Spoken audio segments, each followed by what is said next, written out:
Today, we are extremely excited to welcome to the show City's German designated player, all-time goal contributions leader, and an absolute maestro. In the midfield, Edu Löwen. Edu, how are we doing today on this fine afternoon at the pitch? And welcome to the show. Doing well. Thank you for having me. Just came out of practice, so I'm excited for the conversations.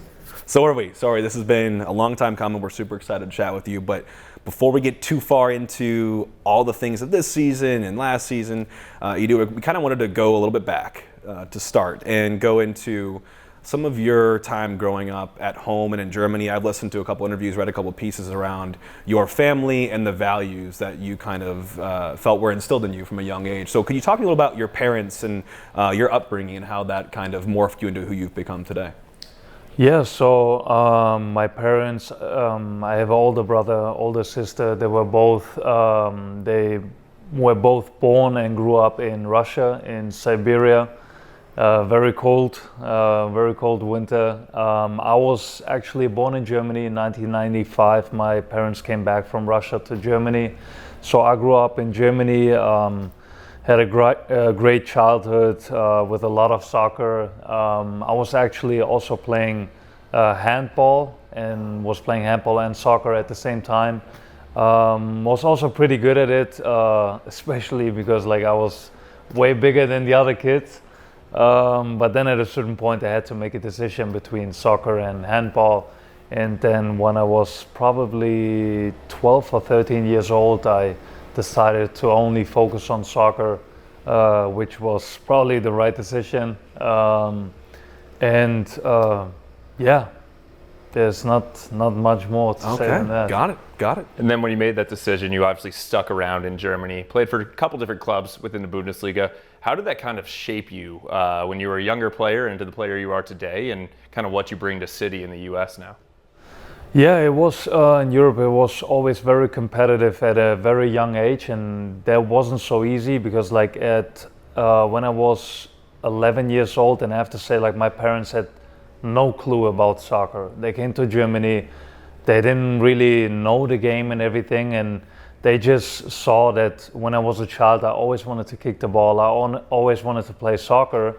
And then they found out pretty quickly that I was really good at it, and coaches were telling them, your child is really, really gifted, and they didn't know what they were talking about because they had no clue, So and then it was I think I was 11 years old the first time I made a move to a bigger club in Germany, which was Kaiserslautern, who are playing in the second league now, in their academy, and it was very competitive because every year you are not good enough, you get kicked out of the team, and that for a young child is always, obviously, it crushed some children, and some teammates of mine. It was always tough because I remember every single year the teammates you are playing with are not there anymore, and so you're basically a child trying to enjoy soccer, but at the same time it's already very competitive, and you have to be mentally pretty strong and deal with that. That wasn't as easy, but in the end of the day, as I always say, I point everything to God that I could achieve my goals, and that He allowed me to be a successful soccer player, and that I can do that professionally. No, I love you talk about some of the uglier side of coming up as a young pro. One of the questions we had around here, Edu, was, you get signed, you get to your first professional contract, and then you play, but you also start to go out on loan. And a lot of people, I feel here, may not know what it's like to go out on loan and the type of mental struggles or feelings that you have, being a player out on loan, where you have a parent club, but you're here to play and wear the shirt of the club that is, giving you the minutes now. Can you describe what some of those experiences were like being on loan with a couple different teams? Yeah, I like that you mentioned that, because I really appreciate and like to talk openly about things like this, especially these are one of the things here in America that I actually love, that I can talk way more openly about things. And a lot of struggles come with that, When I was 22, I got married to my wife, and then we had to make the move to Berlin. I was playing for Nürnberg 3 years, and I loved the club, I loved the place, I loved the fans and everything and the environment. And now I had to make a move to a very, very big city, very far away from my family, and getting married very freshly. And it was hard because like we didn't like the city, we didn't like the environment, we just couldn't get really along with the people. I didn't feel good in the club and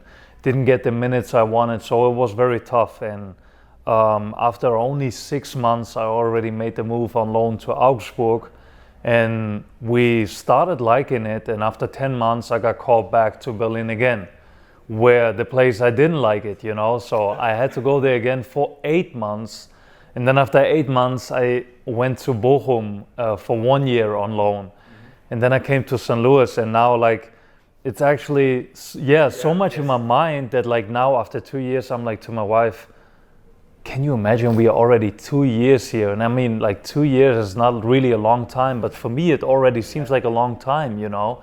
And finally, when I said that, it wasn't for me just saying that. I really meant that when I said St. Louis has become a home, not only for me, for my wife, you know. We found a very good church. We found so many friends. I love the club. I love the fans. I love the city. And we have a house now. And like all of this, we never had that before. So it's really, really special for us. And I can really say Nürnberg was always the place where, and it's still like my favorite club in Germany, but St. Louis is way, way up there. Oh, we love to hear that. That's insane. I mean, your 2 year stint here, like you said, doesn't sound like a long time period, but you had 4 or 5 other stints in less than a year, just bouncing around. And I would say one of the guys you can thank for coming over to St. Louis is Lutz, obviously. And we've read that he's tried to pick you up a couple times before. What made the difference this time around? America was always very, very, I don't know, in my head. And I always told my wife, like, listen, you gotta be prepared for that. I don't know if I ever want to go in a different country, but if I want to go, then it's America. And I was actually surprised myself that it would come that early, because like I talked to a lot of teammates about the MLS, about America and everything. But I was thinking like, yeah, maybe in a couple of years. But then Lutz came with an offer, and I knew him already, and we had really good conversations. And I mean, new club, new environment, new stadium and everything. And like, it's an amazing project, you know? So it was very interesting for me. And then, we had great conversations, and I was very excited for the move. And for me and my wife, it was crazy because like, we talked about it, and 1 week later, we were like pretty set, and we were on vacation that time, and we were like, can you imagine, like, we are about to make a move to America, you know? Unbelievable. I mean, so we talked a little bit off screen about some of the weather, and we'll get to that, I promise. But have there been any other struggles, Edu, as you've gotten to the U.S.? You know, now you're settled in, right? Like looking at basically 2 years here. Anything else that you got here in a little bit of culture shock or a little bit of, wow, this is different than where I come from? I would say sometimes the infrastructure. I'm not so happy about that. I would say I miss the highway in Germany. The highway is pretty good. You know, you can go as fast as you want.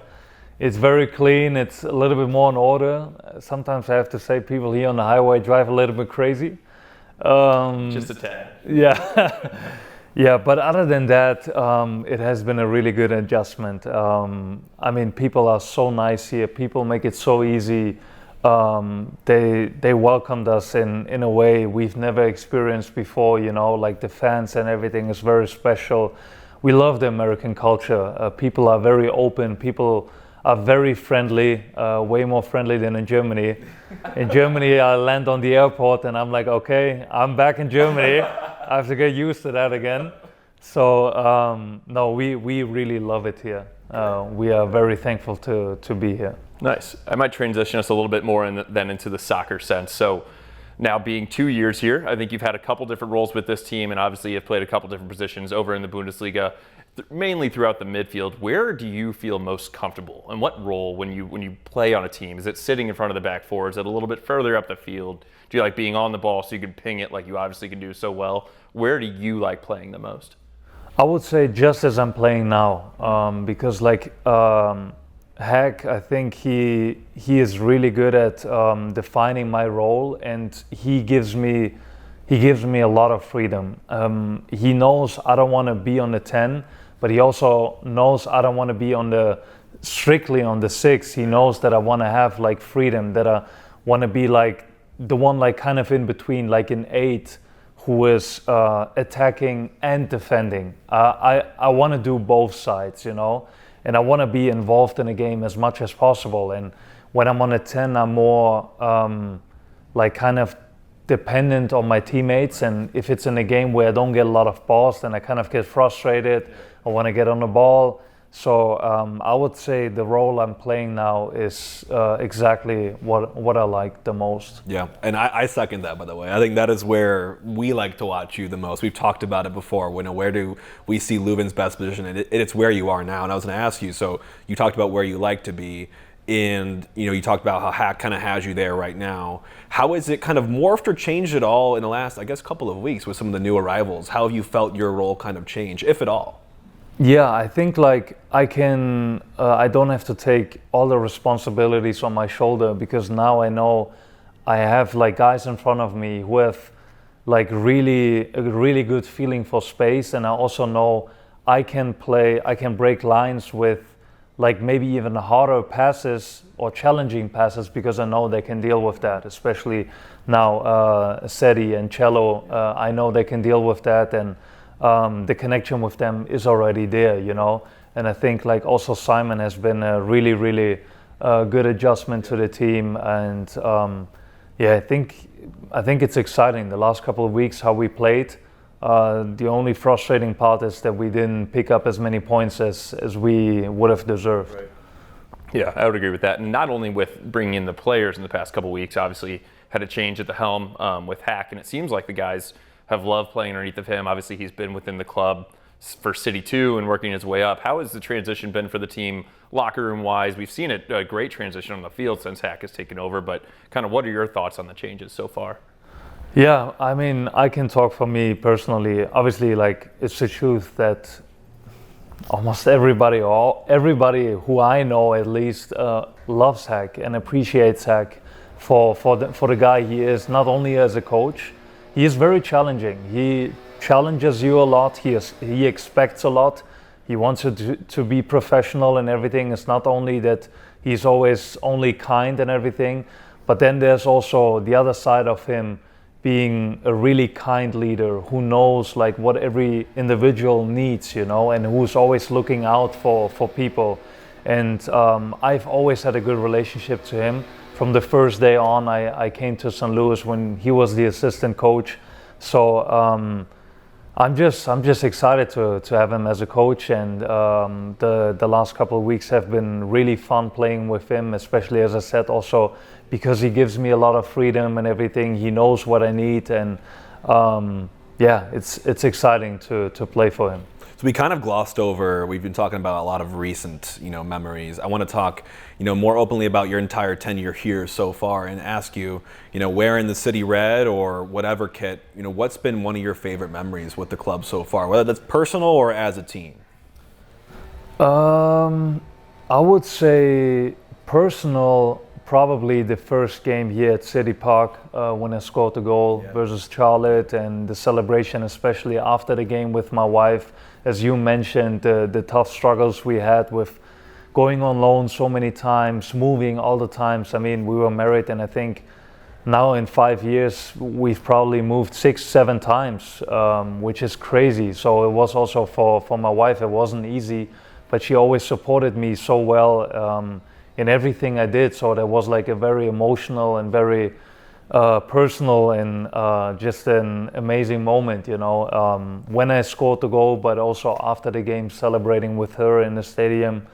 And I would say with the team, that's hard to say, because the season last year was It's been a roller coaster. Yeah, it was amazing. So it's really hard to pick out one certain moment. I could say, like, obviously, yeah, in Austin, the first win here in the stadium, or like winning 5 games in a row. I mean, like, there was so many amazing moments.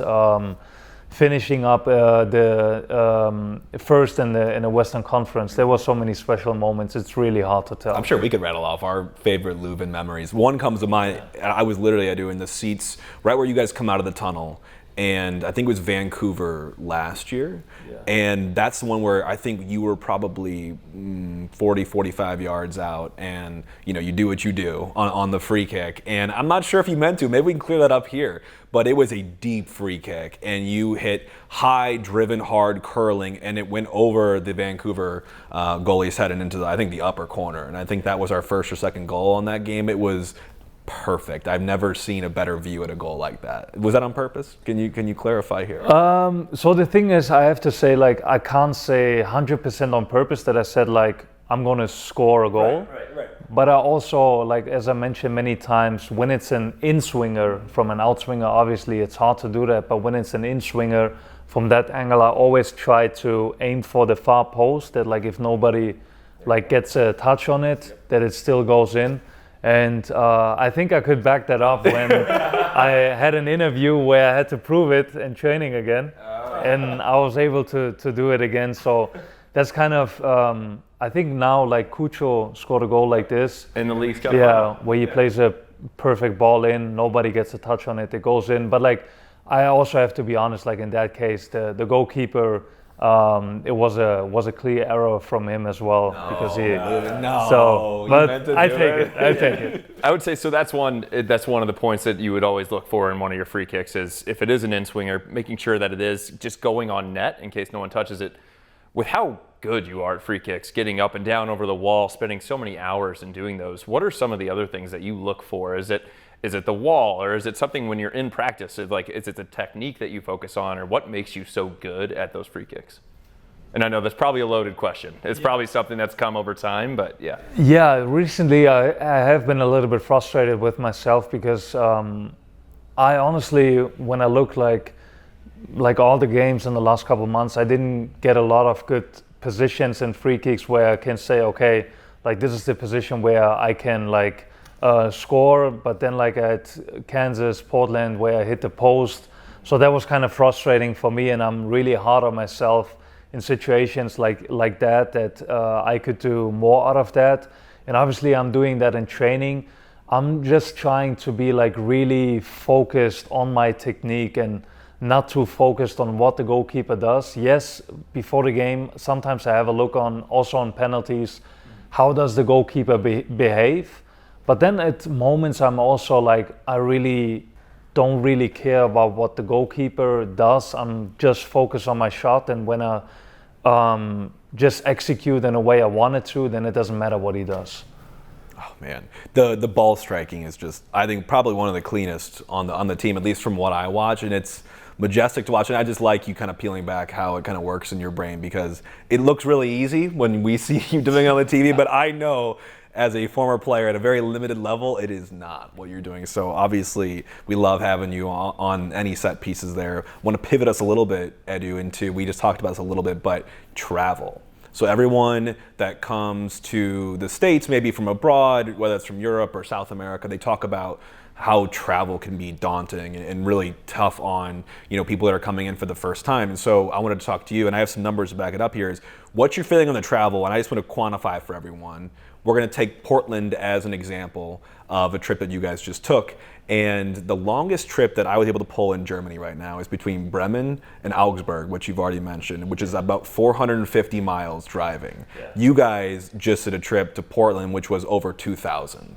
And talk us through maybe even like the schedule for a day for you guys. So you guys finish the game and you're telling us to hop on the plane and come back here. I mean, just walk us through how much of an adjustment that is for you to come.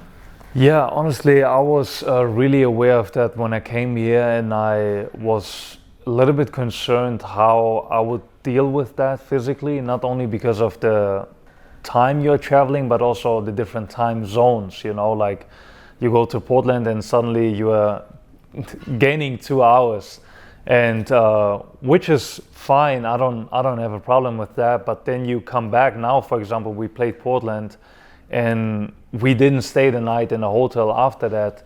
So usually we always go one day before. We have practice, and then we hop on the plane. We fly over, we have dinner, and then you do your thing, treatment and whatever. And then like the next game you play, and now we hopped on the plane right after the game in Portland, and I was at home at 6:15. So I was then in bed at 7 a.m.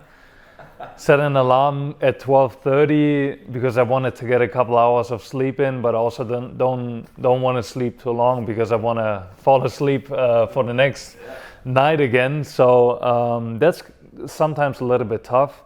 But other than that, it has been more exciting than I would say it has been a struggle.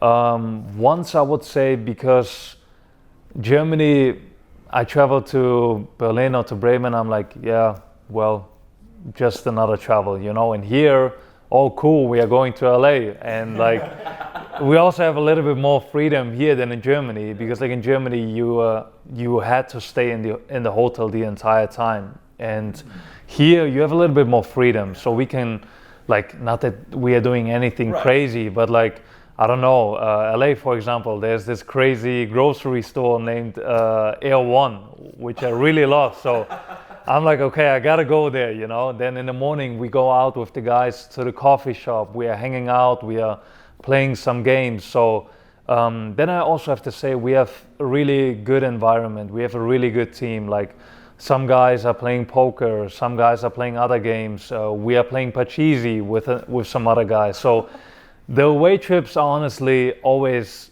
really, really fun. So I really enjoy the traveling. It's not bothering me, to be honest. I was going to say, so you've touched on it a little bit on your personal side, outside of soccer. What do you like to do either in St. Louis or on these trips? What's your kind of go-to? And maybe I'll start with on the trips. When you're on the flight, are you a guy with your headphones on just trying to take a nap, or are you in there playing poker with the guys?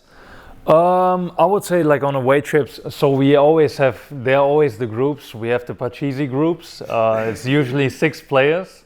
It's usually me, Berkey, Lund, Gasparoni, who's also in there. So some staff members, Hooch, the kidman, is in there, Durkin. So we have a couple of guys.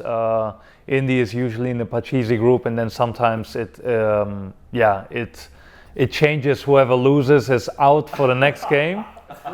Yeah, so then like when we go to Portland, we have like 2-3 games to play. It's really, really fun, and the other guys are playing poker. So we are usually always playing pachisi. Then in the morning on game day, we are going out for a coffee shop. After dinner, I usually do treatment, and then sometimes I'm also just hanging out in a hotel room and making some phone calls to the family or whatever. So it really depends. In many ways, it's pretty the same, but then some things vary. So we've talked a little about your position, Löwen, and your upbringing as well, but any, taking a step back, more meta, you also watch, a good amount of soccer as well, even if it's highlights on these busy weekends. But are there any role models you have, either past or present in the game, that either you model yourself after or that you just respect what they've done? Well, that's really hard to say. I would say I would probably take out, because like I've always been a Real Madrid fan. I've always supported them, so I always looked out for Real Madrid players. I always liked Modric a lot, because he is kind of exactly what I said. Like, he is defending and attacking. He is doing it both ways. So Modric is somebody who I always looked up to, and but I could name so many players. There were so many great players. Zinedine Zidane was always kind of like my favorite player, because like he was also, incredible both sides of the ball. And who knows, Modric, maybe we will see him one day in the MLS. Ooh, man. A little teaser. Yeah, who knows? With 38, he's still Got incredible. it. Oh, yeah. Age is just a number when it comes to him. I think some of those guys. And I would say he also, not only on the field with the ball at his feet, but also off the field and on the field when it comes to a leadership aspect. I feel like you've been taking on that role since you've been here, but now obviously with missing Tim Parker, I think you and Roman Berkey are kind of the two mainstays that people look at. What are some of the things that you look for in a leader, and as you're trying to lead this team through a difficult season right now? Yeah, I think like as I mentioned many times, I think like how the world views a leader is always like the strong leader who is basically always loud and always telling the guys what to do and everything. But I think in many ways, yes, that's at times what guys need. They need a leader who is bold, who is courageous, who steps up, who maybe shows the way or something like that. But I think like humility is something that oftentimes is neglected, and I think it's very important because like in the end of the day, the guys have struggles that I'm struggling with as well, and it's very easy as a leader to always like tell the guys, oh, you're doing this wrong, you are doing this wrong, and I'm doing the same things wrong, and they are like, okay, basically he's playing the hypocrite and pretending like he is not doing anything wrong and just like talking to other guys, but he is not able to receive any criticism. So I think that's really important, not only in terms of leadership, like just leading, but especially serving. How can I serve my teammates? How can I love them and show them that they are more important to me than myself? Because like it comes natural to put yourself above other people, but I think many times it's hard to do the opposite, and instead of like serving yourself, serving them. And when you do that constantly and they see that, I think they will respect you even more, and then they want to follow you even more, because like who doesn't want to follow a compassionate leader who is compassionate with their struggles, with things they need and all of that. And I'm not saying I'm doing that all the time, like don't get me wrong. I'm just saying I want to pursue that, and I want to do that genuinely, you know, that guys really see, okay, this guy has integrity and this guy knows what he's talking about, and he basically understands what I'm struggling with, you know. So important, so important. I mean, we've actually, again, we talk about you guys a lot, of course, and one of the things that comes to mind for me to describe you, and I could be wrong, is stoic. You know, you lead by example. You may not be the one barking out all the orders on the pitch, but you're someone that shows you know, what it means to be a professional, shows what it means to be a leader, shows what good looks like. And I think that's especially important in a season like this season where, you know, things haven't been amazing. And you've also seen a lot of younger guys come up and get some of their first chances. So can you talk to us a little bit about how it's been to kind of shift from maybe more of a guy that's in the locker room? There's a lot of guys your age, maybe some on the other side, some on the younger side, but now we're kind of getting an influx of younger players. Have you kind of seen your role kind of change to accommodate for more of those lesser experienced players? I don't think my role has changed in any way, to be honest. And I've always been a leader, or was trying to lead. But like as you mentioned already, for me, it's not about me. When I'm leading, then I want to do it for the team, for the guys, you know. But like not for myself. That people are like, oh, what a great leader. Like, because then basically I'm doing it for selfish reasons, that people are basically admiring me, and it's not about the team anymore. So I think it's really important, and what I tried to do was also having a lot of like conversations with some guys behind the scenes that nobody sees, you know, like maybe I see somebody struggling with something and I just like talk to him privately, or I don't know, I have dinner with him, or I invite him home to my house for dinner or whatever, you know. Like people don't have to see that, because like it's not about that. And honestly, at a certain point where we were constantly losing, we had so many injuries and like things were not going our way. We had a lot of great games, but we didn't get the points. It was becoming more and more frustrating, and it just became like very weary, and like I was just tired. And at that point, like obviously last season to lead wasn't hard, because like things sometimes, like everything was well, you know. But now that we are struggling so much, like what is the immediate reaction? Usually you don't want to lead. You just want to take a step back, and you're like, you guys figure it out, you know. But then you know, like if you do that, then the other person is going to do that, and the other person is going to do that, and nobody's going to lead, and we all just going to drown together, you know. So I think that was really a struggle, and that's where I really tried, like, even if some guys might not like it, but I have to do it and have to take on the ownership and responsibility, because like otherwise we are not getting out of the situation, you know. Yeah, I think that's extremely important to note. You've mentioned it multiple times that the struggles aren't only with the soccer ball or football. Can be mentally, it can be kind of where everybody's at in their life and their personal life as well. And I do want to segue this into, I know your wife earlier this year was diagnosed with brain cancer. And before we even get into all that, I mean, in the leadership that you were able to show and work through that, I wanted to just ask how she's doing right now and how's everything going with the family? Yeah, thank you very much for asking. The city, the club, and all the fans have been a tremendous support in that time. And as I mentioned many times, it was never my intention to get all the attention or something. That was never our purpose. For us, for ourselves, it was more about like unifying people and also asking for prayers, you know, because like we know there's power in prayers, and thankfully she's doing well right now. And obviously it's always in the back of your head, like even if my wife is doing well, and we are very, very thankful for that, but it's still like you're still suffering, you know. And that's like when that happened also, who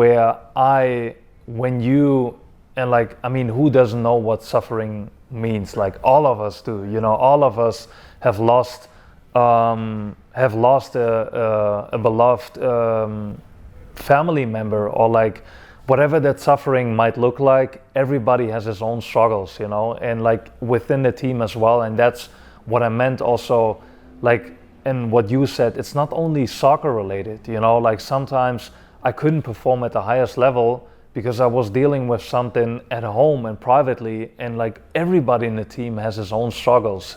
And maybe not everybody wants to open up, but like when I see somebody struggling with something, then I want to like talk to him and give him the opportunity to talk through that. Because like I think one of the biggest problems when you are struggling with something is like being isolated and think like you are struggling with that. It's only you who are struggling, and like other people are doing fine, but like everybody has his own struggles, his own problems, you know. So that's why I think it was also very important for me to open up, and also to be just genuine and real with what's going on. That's how it landed for me, and that's how it landed for you. We talked about this.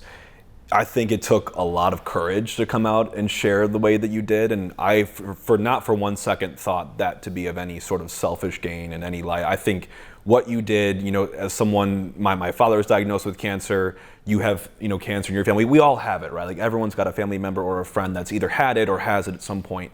And I think to make it personal and to show that, you know, you're struggling, your family is struggling, and that it's okay. Like you just want to be supported, and you want people to, you know, pray and to have you in your thoughts, and vice versa, right? Like if maybe that leads to someone that is now going to get screened for something, or someone says, oh, he's talking about it, maybe I should be talking about it. I think anything we can do to elevate the message, I think is great. And I think you were leading from the front there, and I just want to say a huge appreciation and gratitude for you to do that. I think it takes a lot of courage. Thank you. Yeah, absolutely. And on that note too, I think another thing about cancer is that, you know, it impacts obviously the impacted, and impacts family members and friends, but I think through it all, you also tend to grow a lot as humans. It's a very long journey, full of ups and downs, and you know that very well. How have you seen yourself or your wife or just your family kind of change to fit or flex this new way of living?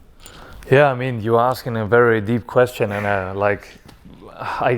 have to talk very open about it, because like this is a really, really good question. And I mean, and I'm not saying that to sound like it sounds so cool or so nice, but like my wife has always been for me the most important human being.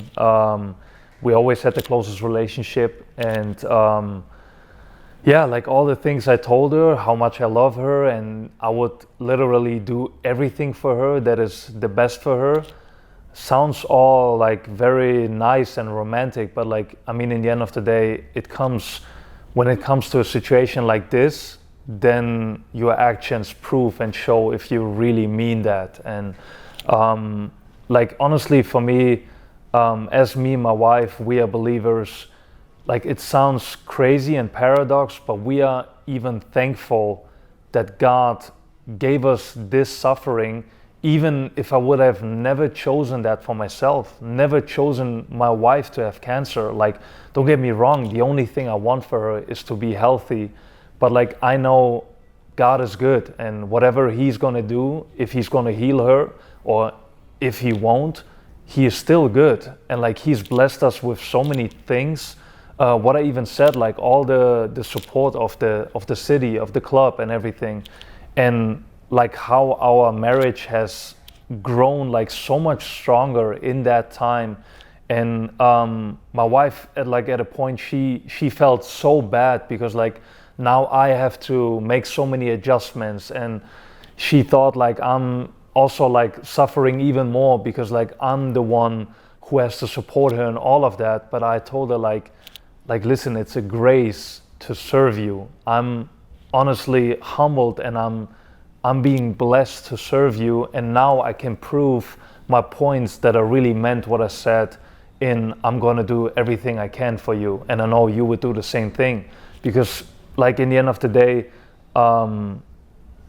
in suffering, your character really, it really reveals your character, who you truly are, you know. So I think in many ways, this time of suffering, even if it sounds paradox, has been in many ways also a huge blessing.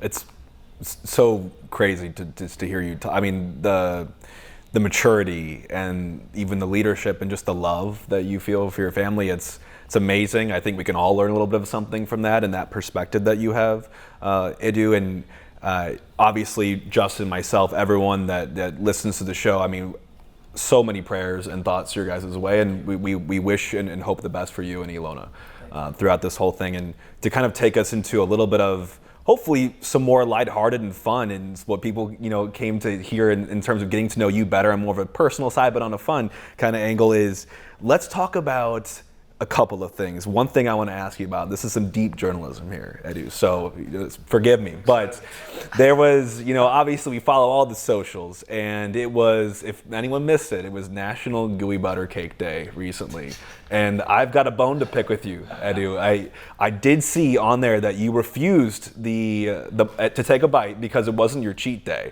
Yeah. So one, wow, and two, what do cheat days look like for you, and how often do these occur? Yeah, as you grow more and more older, you get more professional, you get to know a lot of, experience, you get a lot of more experience and everything.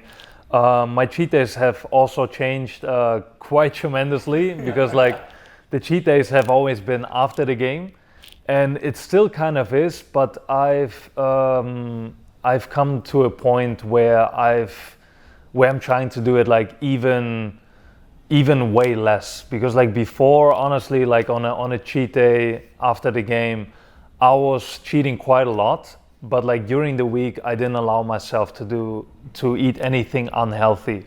So I'm trying most of the time like to quit any sugar. I'm not eating any sugar. I'm trying to avoid mostly carbs, so it's high protein, high fats,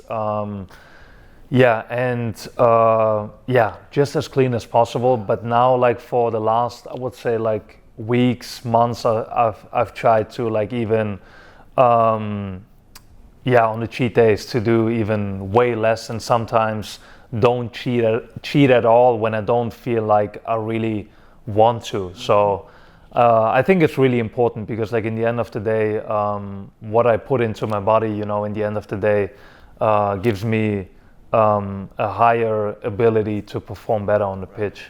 Sounds like our diet, I would say. Yeah. Yeah. So yeah, I eat so clean all the time. Yeah, some cheat days here or there, but very few and far between, I promise. When you are doing your cheat days, or I guess just going out to dinner around St. Louis, where are some of your favorite spots to go to, cheat day or not? I have to say, It's really hard because like I feel like in St. Louis there are a lot of good restaurants, so it's really, really hard to name one. I would say in general, spots I really like to go, but like not specifically for cheat day. The Bao, it's like ramen noodles. Yep, in Clayton. Very, very good place. I really like Olive and Oak, but I couldn't get a reservation recently. What? We got to change that. Yeah. I would say Katie's Pasta and Pizza is really, really good. So it's really, really hard to say. There are a lot of good places in St. Louis to eat out. You're crushing, but the names you mentioned, very, very good. We totally endorse that. Another hard journalism question for you, Löwen. You know, a couple weeks ago, we changed the hair. You're wearing the hair today. We've got the middle part going. What's the influence or what's the drive behind there? And is it going to stick around? Yeah, and I think was it Indy or Lund that said it's not Edu anymore, it's Eduardo. Yeah. That was Lund. He's probably very, very proud of himself because like people literally call me by that name now. In the beginning, I was like, okay, it's a joke, but like then people really picked it up, and I was like, all right, I just go with that now, and I don't mind it, honestly. Yeah, honestly, I don't know. Like at a certain point, I think we had a home game. Was it Colorado or something? I don't know. And I was just at home, and I always like to change things. I don't like to go with the same haircut. I don't like to go always with the same things. And then I was just styling my hair, and I was just like doing it, and I was like, I kind of like it. And I was like to my wife, like, what do you think? And she was like, I really like it. And I was like, all right. That's an important endorsement to get. Exactly. That was very important for me. So if she said she didn't like it, you'd have to just shake it up. Yeah, maybe I would have still left it, but but that was still very important for me. When my wife likes it, and then I just left it, and now I just try to let it grow a little bit longer. The sides are not as short anymore.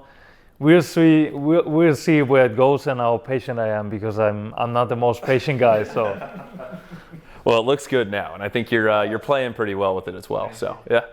What about outside of the game, Edu? Anything that you like to do? I know you have your mind on a lot of other things, of course, but when you've got some free time here and there, you know, what do you like to do? Your side passions or your side hustles? Anything that you have your eye on at all? I would say something that is really surprising for myself about me. I couldn't cook at all, and what I mean, like, I couldn't cook at all. I couldn't do anything, like nothing. My wife is a very good cook. She also in terms of baking and everything, and like my wife has been, and when I mean like a support in everything, then I mean like literally support in everything. Like when she cooks and bakes, like everything is completely clean. I don't even have to ask what's in there. Like she's supporting me in everything.